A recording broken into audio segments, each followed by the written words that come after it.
Right then everybody, welcome back to another video on my channel, and it's another championship match day review.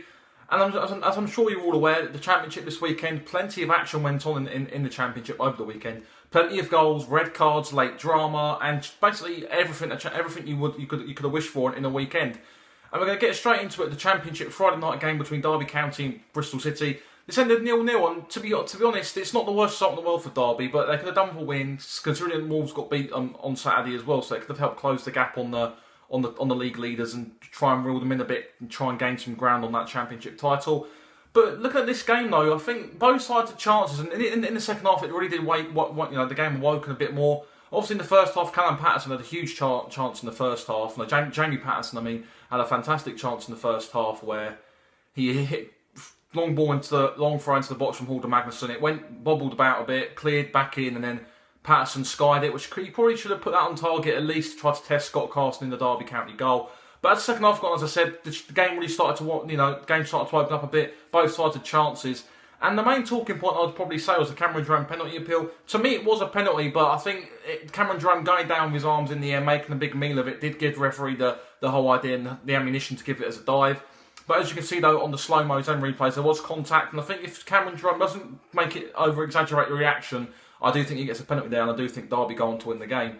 But this result isn't the worst result in the world for Bristol City. Keeps them in the playoff place and actually stops their rot of 5 consecutive defeats in cup competitions and league. So it stops their rot and a good clean sheet at a place where only Ipswich and Wolves have only kept clean sheets at Pride Park. So it's not the easiest place to go to not concede goals. But yeah, as for Derby though, keeps them in touch with Wolves. But I'd definitely say it's 2 points dropped in terms of them trying to catch them at the top of the table. Let's go into the next game. Aston Villa 3, Barnsley 1. Good result for Aston Villa. Scott Hogan with a brace in this game. And he did play quite well, to be fair, Scott Hogan. He took both his goals quite well. And thanks to that, and also Conor Hourihane with the third goal. And obviously Barnsley did make it 2-1 thanks to Dimitri Cavare strike in the first half. But then obviously Aston Villa kicked on and late towards the first half, made it 3-1. And yeah, a good result for Aston Villa. That keeps them solidifying their playoff claims this season, and they will finish in the top 6 this season. I think that's inevitable. They've got Scott Hogan firing on all cylinders now. I think that's 3 goals in his last 3 games. So he's looking like he's found some form, and probably one of the reasons why Aston Villa invested so much money into his move from Brentford last season. John Terry's back in the side, fully fit now, and you can see without him, they do miss him a lot. A big natural leader, something that in this day and age, natural leaders don't they're few and far between really. And he definitely adds something to their team, a bit of leadership, stability at the back. And it was a good result for Aston Villa. But as for Barnsley, I do worry about them. They've got Fulham next week, who are obviously fantastic against Burton Albion. But Barnsley do look a bit weak defensively. They've obviously signed Daniel Pinalos from Cordoba. He's a good left back who used to be at Nottingham Forest. And also Kiefer Moore up front. He didn't play too bad, I felt. He had a great chance second half to score, but he blazed his shot over the bar. I think that was the first actually. But yeah, Barnsley now that drags them back into a relegation mix. Some of the teams below them, like Sunderland, getting a few points on the board, and Bolton as well getting a point. It does drag them back into the relegation mix. So going to the next game, Bolton 1, Ipswich 1. Wasn't really many clear-cut chances in this game. Both sides had one main chance really, I felt, and both sides did take their main chance, obviously. Bolton did take the lead in the first half, and obviously Ipswich should come into the second half thanks to Joe Garner and get the equaliser. But as for Bolton, no, it's a good point, and it keeps them in touch with staying up this season, which I do think is a realistic aim. After a slow start, they've already turned the corner and playing some good stuff at home and also on the road as well, which the away form's been probably their best, but at home they're starting to pick up some good results as well. As for Ipswich, I think they're out of the playoff running, I do think now. I think there's always going to be eventually going to be whenever they drop out of the playoffs, and that's obviously happened now. They're currently sitting 10th and I think 5 points. Well, 5 points isn't a lot in this league, but I just don't think they have the quality like the other teams above them do to try and close that gap on the playoff places and try and cause any sort of disturbance to the teams trying to get into the playoffs. But it was a good point in the end to come back from a goal down against a tough Barton Wanderers side who are quite resilient, as I said, and they're doing well as well. Let's go into the next game. Fulham 6, Burton Albion 0. My team Fulham, I did vlog the game as well. If you want to go and watch that, I'll put a little card in the top right hand corner. Fantastic game. From minute 1 we played absolutely fantastic. Burton Albion just couldn't handle the quality. And they struggled to really contain us. We did 3 goals in the opening half. And then second half we kicked on and got another 3 goals as well. Ryan Sisson with a brace. Rui Fonte with a brace as well. His first 2 goals since Ipswich away in August. So it's good to see him get on the score sheet. Now, do his confidence in the world of good in terms of going on that long, dry goal drought as well. But a good result for us now. We're currently sit 7th now. 1 point off the playoffs for a plus 12 goal difference. Barnsley away next week. It's a good chance for us to try and break into that playoff places should results go our way as well. And I do think automatic promotion isn't is an outside chance. I think we can keep we're in a good bit of form at the moment. And if we can keep chipping away and getting some good results, scoring goals, we've also just signed Matt Targett on loan as well from Southampton, so that'll allow him to slot at left back, Sessegnon to go into the left wing. And I do think we can get a decent striker who can get us 10 goals between now and May. Then I do think we've got a good chance to get an automatic promotion. But as for Burton Albion, I do worry about them. I do think they will go down just by looking at the way they played. They weren't great. They didn't create many chances. They did come to try and sit defensively. Without the ball, they played to back 5. With the ball, they played to back 4. And I do worry about them quality-wise. I think this last season was a good season for them, but it's going to be hard to try and equal that and stay in this division. Let's go into the next game. Leeds 3, Millwall 4. What a game this was between two absolute bitter rivals who can't stand each other. And this was a really good game. Millwall did take the lead thanks to Aidan O'Brien. And I can't remember all the goal scores in this game, but this was a really good game. Liam Cooper got sent off for Leeds as well, which probably wasn't really a red card, I don't think. I think if that should really get rescinded on replay. If they watch it over again, I'm sure the hierarchy will rescind that. I do think they will. But looking at this game, it was a game where really, looking at the way it went, it was a case of who was going to bottle it out of Leeds or Millwall. I think both sides did try it in a certain way. I don't think they meant it on purpose, but the score was just that. It's like, you want it? No, I don't want it. You want it? You don't want it? I want it. But yeah, Millwall did get the win right at the end thanks to Jed Wallace. Pierre-Michel Lasogga got 2 goals this game. His first 2 goals for a while as well. Many Leeds fans, he's not been their greatest fan in terms of the way he's been playing recently, but fantastic result for Millwall, big win. That's a league double now over Leeds United, so they'll be absolutely delighted with that in terms of beating them twice this season at the Den and at Ellen Road. Good result for them. Keeps them in mid-table and away from the relegation drop zone.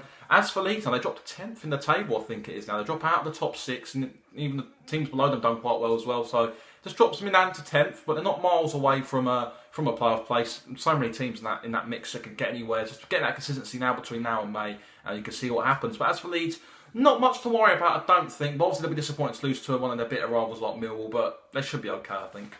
So moving to the next game, Norwich 1, Sheffield United 2. Good result for Sheffield United, grinded out a good result here. James Wilson got his first goal for Sheffield United in the first half. Ivo Pinto made it 2-1 in the second half, but obviously Clayton Donaldson made it 2-0 in the second half with a well-timed finish. Good result for Sheffield United, keeping back. It's a good bounce back from a probably poor result against Sheffield Wednesday. They probably were the favourites to win that. They probably should have won that as well, considering half the amount of chances they had in that game. So they've been disappointed to come away with a point last week, but it's good 3 points at a tough place to go at Carrow Road. It's never easy to go to, considering how many teams have won there this season. It's never been an easy place to go in recent years. But a good result for for Sheffield United, sorry. As for Norwich, not the worst result in the world, but they've lost Alex Pritchard for 12 minutes to Huddersfield, and it's a case of trying to replace him. They've got James Maddison there as well, but if he were to get injured, then you do worry where their creativity went. But they probably were a bit tired after their midweek excursions against Chelsea, where they took them to extra time, and also penalties as well. So they probably could do with a couple of fresh legs within the team in terms of signings, get a couple more bodies through the door and see what happens. So moving on, Preston 1, Birmingham 1. Good result for Birmingham, this was solid point, which probably deserved to be 3 according to Alex Neil. Preston manager said that they didn't really deserve a good result in this game, didn't deserve much, didn't play too well either. But a good result for Birmingham, a solid point on the road, and not the worst result for Preston either. Keeps them in touch with the teams above them for a playoff place. I just don't think they're going to get a playoff place this season. I think the quality, I think they'll just miss out again like they have in recent seasons. And as for Birmingham, if they can sign a couple of decent players in this window, I do fancy their chances of staying up. Steve Cottrell's now started to get a consistent 11 each week, and it's now allowing him to play. Players starting to get used to each other now. Partnerships starting to grow, and if they can establish a good foundation between now and May, I can see them staying up. So moving to the next game, QPR 0, Middlesbrough 3. Fantastic result for Middlesbrough. George Friend, what a way to end a 2-year goal drought. Absolute thunderbolt of a strike into the top corner. And Middlesbrough did play quite well in this game. We'll see Adama Traore with a pick of the other goals as well.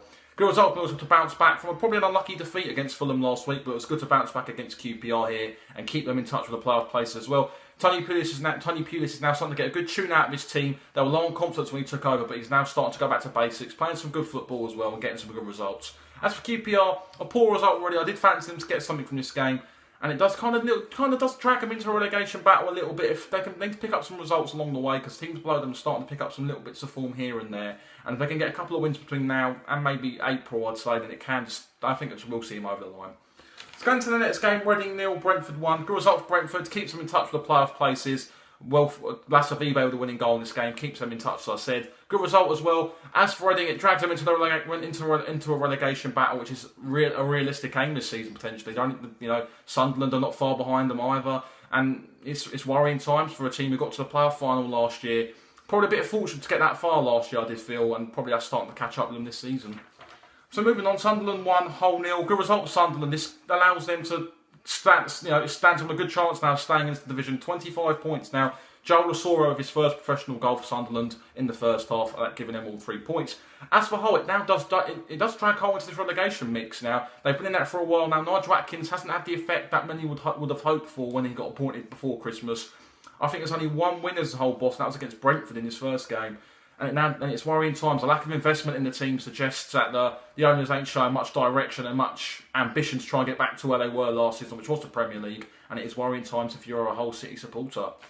So moving to the penultimate game of this review, Wolves 0, Nottingham Forest 2. A good result for Nottingham Forest, I felt. A fantastic result in terms of the way they conducted themselves. A clean sheet at Molineux, two goals. Good result for them. Aitor Karanka, fantastic manager. And I did fancy him to get something here because Aitor Karanka, a good defensive coach. He'll set them up accordingly and he'll get them some good results between now and end of the season. Still don't think they'll make the playoffs, but I think they'll finish that top half, I feel.